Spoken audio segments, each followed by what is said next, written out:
మాతృదేవోభవ పితృదేవోభవ ఆచార్య దేవోభవ. ఓం నమో మాందేశ్వరాయ నమః. అందరూ బాగుండాలి, అందరూ మంచి జరగాలి. తంత్ర జ్యోతిషం అనేటువంటి ఈ వీడియోలో భాగంగా ఈరోజు మనం 2026 సంవత్సరం జూలై మాసం ద్వాదశ రాశులకు మాస ఫలితాలు ఎలా ఉన్నాయో మనం ఇప్పుడు తెలుసుకోబోతున్నాం. అందులో ముఖ్యంగా మేషరాశి. ఈ మేషరాశి వాళ్ళకు రాశ్యాధిపతి అయిన కుజుడు 2వ ఇంట్లో, తృతీయాధిపతి 3వ ఇంట్లోనే, 4వ ఇంట్లో ఉచ్చస్థిత గురువు, 3వ ఇంట్లో రవిగ్రహం ఉంటుంది. 17వ తారీఖు తర్వాత మీకు 4వ ఇంటికి రవిగ్రహం గురువుతో కలుస్తుంది. అదేవిధంగా 5వ ఇంట్లో శుక్రుడు కేతువు, 11వ ఇంట్లో రాహు, 12వ ఇంట్లో శనేశ్వరుడు. అంటే ఏలినాటి శని నడుస్తున్నటువంటి ఈ రాశి వాళ్లకు గురువు 4వ ఇంట్లో వచ్చేసి పొంది శనేశ్వరుని చూడడం వల్ల ఏలినాటి శని ప్రస్తుతానికి వీళ్ళకు న్యూట్రల్ అవుతుంది.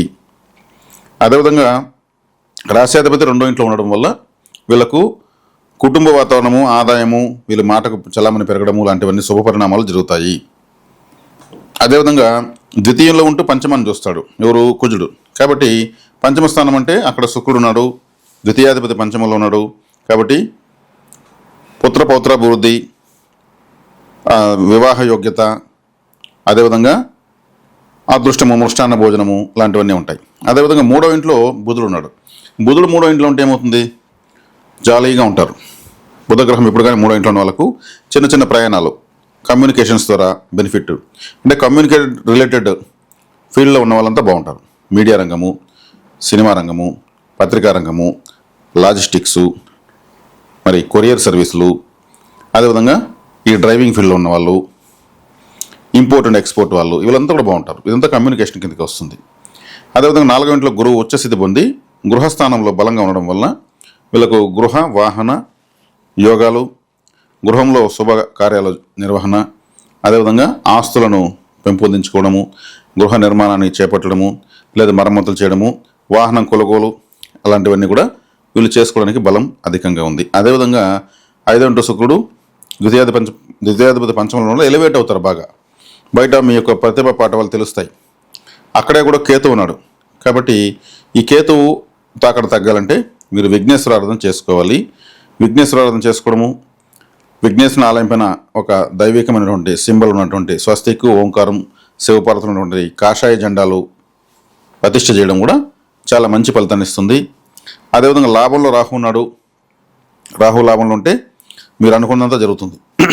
ఈ రాహువు మాత్రం మీకు అంత బెనిఫిట్ కలుగజేస్తాడు. ఎక్కువగా రాహు లాభంలో ఉంటే మిత్రలాభం, జ్యేష్ఠ సోదర సోదరులకు శుభవార్తలు, విదేశీ ప్రయాణాలకు అనుకూలం. 12లో శనేశ్వరుడు మీకు న్యూట్రల్ అయ్యాడు కాబట్టి ఇప్పటి నుంచి కొంచెం ప్రశాంతంగా నిద్రపడుతుంది. కాబట్టి ప్రతి గ్రహం గురించి ఇక్కడ వివరించడం జరిగింది.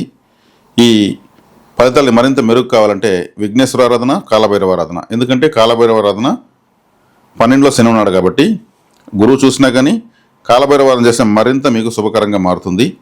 అదేవిధంగా మీకు విఘ్నేశ్వరుని యొక్క ఆలయానికి అందుబాటులో ఉంటుంది కాబట్టి వెళ్ళి రావచ్చు. కాలభైరవుని ఆరాధించుకునే వీలు లేని వాళ్ళు వీధి కుక్కలకు ఫుడ్ పెట్టడము, కాలభైరవ అష్టకం చదువుకోవడం వల్ల ఏలినాటి శని కంట్రోల్ అవుతుంది. శివాలయ దర్శనం ఎక్కువ చేసుకోవడం వల్ల మరిన్ని శుభ ఫలితాలు పొందుతారు. కాబట్టి మేషరాశి వాళ్ళు ఎప్పుడు దూకుడుగా ఉంటారు. వీళ్ళకు చాలా తొందరగా పనులు కావాలనేసి ఆతృత పడుతూ ఉంటారు. సక్సెస్ కోసం జీవితాంతం పోరాడేటువంటి రాశి మేషరాశి. కాబట్టి వీళ్ళకు ఇప్పుడు 2వ ఇంట్లోనే ధనస్థానంలోనే రాశ్యాధిపతి ఉండడం చాలా మంచి శుభ ఫలితాన్ని ఇస్తుంది. ఆకస్మికంగా వచ్చేటువంటి లాభాలు కూడా గోచరిస్తూ ఉన్నాయి. వ్యక్తిగత జాతకంలో మీకు ఏదైనా దోషాలు ఉంటే అది జాతకరీత్యానే చూసుకోవాల్సి వస్తుంది. ఈ గోచార ఫలితాలు, ఈ మాస ఫలితాలు ఈ మాసం ఈ రాశి వాళ్ళకి ఇలా ఉంది. కాబట్టి ఇది మా మేషరాశి వాళ్ళకి సూచనలు, సలహాలు, జాగ్రత్తలు క్లుప్తంగా. శుభం.